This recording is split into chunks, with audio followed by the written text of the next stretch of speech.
Les trouvailles du bien-être, Sylvain.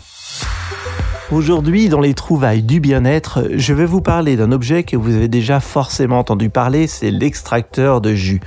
L'extracteur de jus est un appareil qui contient une vis sans fin, à rotation lente, qui va venir écraser les fruits et légumes contre un filtre afin de séparer les fibres du jus des fruits et des légumes, qui permet de préserver en fait tous les nutriments, les vitamines, les enzymes, les antioxydants, les minéraux, car comme vous le savez, les sols sont appauvris et les modes de production fait que les fruits et légumes sont beaucoup moins nutritifs qu'avant.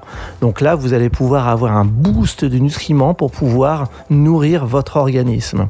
Donc les bienfaits de l'extracteur de jus sont évidemment cette grande quantité de nutriments que vous allez pouvoir apporter dans votre alimentation, mais ça va aussi pouvoir faire un équilibre acido-basique, car notre mode de consommation et notre mode de vie fait que nous avons un organisme qui est très acidifié et ces fruits et légumes sont très alcalins. Donc on va pouvoir tamponner en fait cette acidité avec un bon équilibre acido-basique. Alors pour choisir un extracteur de jus, ce qui est important, c'est d'avoir une place dédiée dans sa cuisine et surtout qu'il soit facile à nettoyer, car un objet qui est difficile à nettoyer, on va le mettre dans un coin, on va pas l'utiliser. Donc là, je vous conseille de prendre un modèle qui soit facile à démonter et à nettoyer.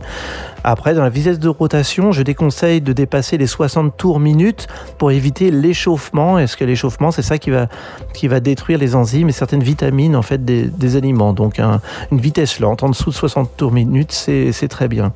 Vous pourrez aussi ajouter à vos jus des aliments tels que le gingembre, le curcuma, la cannelle et des herbes comme le persil, la ciboulette, l'ail des ours. Alors ça va apporter un goût supplémentaire, un goût différent pour varier les plaisirs, mais aussi apporter les bienfaits de ces aliments-là.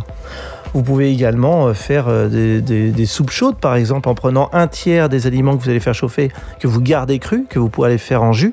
Et les 2 tiers, vous faites chauffer votre soupe normalement. Et quand c'est chaud, vous pouvez réensemencer de cette soupe avec le jus que vous avez extrait pour garder tous les nutriments. Et voilà, je suis Sylvain REL et je suis content de vous avoir fait cette chronique sur Atypique Radio. Retrouvez le replay de cette chronique et plus d'infos sur atypicradio.fr.